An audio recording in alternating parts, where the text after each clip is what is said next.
గురువుగారు సింహరాశి వారికి వచ్చేసి అక్టోబర్ మాసంలోని మరి వీరికి కూడా ఎలా ఉండబోతుందంటారు? ఆ మాసంలోనే వచ్చేసి వారికి శుభ, అశుభ ఫలితాలు ఏ విధంగా రాబోతున్నాయి అంటారు గురువుగారు? మనకు సింహరాశి యొక్క స్థితిని చూస్తే నక్షత్రాదుల్లో మఘా నక్షత్రం 4 పాదాలు, పుబ్బ నక్షత్రం 4 పాదాలు, హ్మ్. అట్లాగే ఉత్తర నక్షత్రం 1వ పాదం సింహరాశికి చెంది. ఓకే. ఈ అక్టోబర్ మాసం క్రోధినామ సంవత్సరం మనం చూసుకున్నట్లయితే సింహరాశి వారికి 12లో కుజ సంచారం నడుస్తుంది. హ్మ్. ద్వితీయ స్థానంలో కేతువు, రవి, బుధులు, తదుపరి 3లో బుధుడు, తర్వాత కూడా రవి 3వ స్థాన సంచారం 17వ తారీఖు నుంచి. ఈ యొక్క శుక్రుడు వీరికి 4వ స్థాన సంచారము, వక్రిగత అయినటువంటి శని 6లో సంచారము, అట్లాగే రాహు 8వ స్థాన సంచారము, వక్రగత అయినటువంటి గురు వీక్షణ వల్ల 9వ స్థాన సంచారము. ఈ రకమైన సంచారం చూస్తే ముఖ్యంగా 12లో కుజుడు సంచారం చేయటం వల్ల ఇప్పటివరకు వీళ్ళకి ఏ ఇబ్బందులు లేవు. రాబోయే కాలం కొద్దిగా ఇబ్బందికరంగా గోచరిస్తుంది. ముఖ్యంగా శస్త్ర అస్త్రాదుల వల్ల కానీ, ఆయుధాల వల్ల కానీ భయాందోళన, మనసులో ఒక వింతమైనటువంటి భయం ఏర్పడుతుంది. ఏదో వచ్చి మన మీద పడిపోతుందేమో, ఏదో మనల్ని చేసేస్తారేమో అని ఒక భయం అనేది ఉంటుంది. ఆ భయాందోళనలు కొద్దిగా ఇబ్బంది పెడతాయి. తర్వాత ద్వితీయంలో కేతు ఉండటం వల్ల కుటుంబంలో కొన్ని ఇబ్బందులు ఉంటాయి. మిమ్మల్ని గుర్తింపు ఇప్పటివరకు మిమ్మల్ని బాగా చూసుకునేటువంటి వారు ఉంటారు. వారు ఇప్పుడు రాబోయేటువంటి కేతు ద్వితీయంలో ఉండటం వల్ల గుర్తింపు అనేది తగ్గే అవకాశం ఉంటుంది. అట్లాగే బుధుడు, రవి వీరు ఎవరైతే ఉన్నారో 3లో రవి మారుతున్నాడు. 3లో రవి 17వ తారీఖు మారుతున్నాడు. 17వ తారీఖు నుంచి 3వ స్థానంలో మిమ్మల్ని ఎవరు సహకరించారు. ఇప్పటివరకు మిమ్మల్ని అన్ని విధాలుగా సహకరించే వారు ఎక్కువగా ఉంటారు. మీ మాటకు కానీ, మీ చేతలకు కానీ, లేదా మీకు ఆర్థికంగా కానీ సపోర్ట్ చేసి ఈ రాబోయే కాలం ఏంటంటే కొంత సపోర్టివ్నెస్ అనేది తగ్గుతుంది 17వ తారీఖు నుంచి. అట్లాగే బుధుడు వీరికి 3వ స్థాన సంచారంలో ఉంటాడు. బుద్ధిమాంద్యం అంటే ప్రతి చోట వీరికి బుద్ధి బలం ప్రదర్శిస్తారు. ఉన్నటువంటి బ్లాక్ అవుట్ అంటే వాళ్ళని చూడంగానే బ్లాక్ అయిపోతుంది. అంటే మనం మాట్లాడే ధోరణి రాకపోవటం అనేది కలుగుతుంది. అట్లానే వీరికి అజీర్ణము, అకాల భోజనం సమయానికి తినకపోవటము, ఏదైనా భోజనం చేస్తే వాటి వల్ల పడకపోవటం, అటువంటివి పరిస్థితులు కొన్ని కలిగే అవకాశం. అట్లానే శుక్రుడు 4లో ఉండటం వల్ల సుఖ సౌఖ్యాలు చాలా బాగా ఉంటాయి.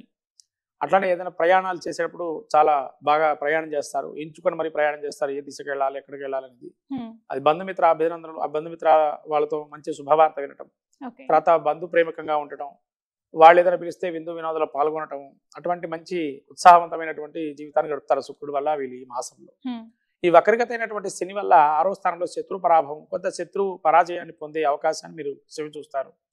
అట్లాగే రుణ రోగాదులు ఏవైతే ఉన్నాయో, మీరు ఇదివరకు గృహానికి సంబంధించి కానీ వాహనానికి సంబంధించినటువంటి రుణాలు ఏమి ఉంటాయో ఆ రుణం కొంతవరకు తగ్గే అవకాశం ఉంటుంది. అట్లాగే రోగాలు ఏమైనా ఉంటాయి, అవన్నీ కూడా మానసికమైన రోగాలు కావచ్చు, అప్పటికప్పుడు ఏమన్నా విధానమైన రోగాలను కూడా నయమైపోతాయి. ఆరోగ్యాన్ని కూడా బాగానే ఉంటుంది.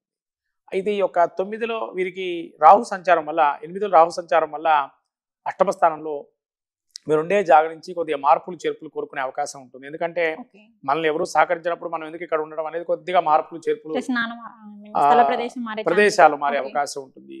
అట్లాగే ఉద్యోగంలో ఉండేటువంటి వారు కూడా స్థాన మార్పులు చేసుకుంటే బాగుంటుందేమో, మనం ఎంత చేసినా ఇక్కడ ప్రత్యేక గుర్తింపు లేదు కదా అని ఆలోచనలో ఉంటారు. కాబట్టి దీనికి మంచి సూచన ఏంటంటే మారడం కూడా మంచిదే.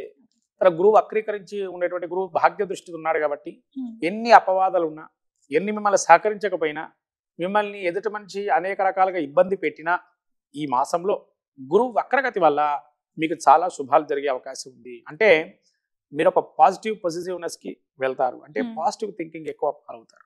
నెగిటివ్ థింకింగ్ అని రాదు. మనం ఎవరు సహకరించకపోయినా కొంతమంది ఏమనుకుంటారంటే ఇప్పటివరకు అంతా బాగుంది, ఒక్కసారి ఇట్లా అయింది, సమయం ఉంది, ఇప్పుడు ఏదో బాగాలేదేమో కానీ నెక్స్ట్ మళ్ళీ మనకు అంతా బాగుంటుంది అని ఒక పాజిటివ్ థింకింగ్ అనేది వీళ్ళకి బాగా డెవలప్ అవుతుంది గురువు వక్రీకరించి. తర్వాత సభాగౌరవం, మంచి తేజోహీనత, మంచి ముఖంలో కళ రావటము, వాళ్ళు చేసుకునేటువంటి పూజల వల్ల కావచ్చు, లేదా వాళ్ళు కాస్మెటిక్స్ ఏవైతే ఉంటాయో వాటి వల్ల కానీ కొంత ఆరోగ్యపరమైనటువంటి చర్మ సౌందర్యం పెరిగే అవకాశం ఉంటుంది.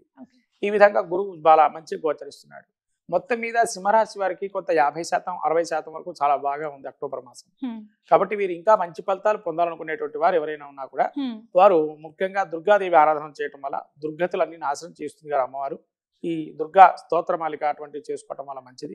రాబోయే రోజులు అక్టోబర్ మాసం నవరాత్రులు కాబట్టి. అట్లాగే దుర్గా స్తోత్రమాలికతో పాటు ఏదైనా క్షేత్ర మహత్యాలకు వెళ్ళి క్షేత్రాల్లో ఎక్కడికి వెళ్ళి అమ్మవారి దర్శనం, కుంకుమార్చన లాంటివి చేసుకోవటం వల్ల కూడా మంచి ఫలితాలు గోచరిస్తాయి.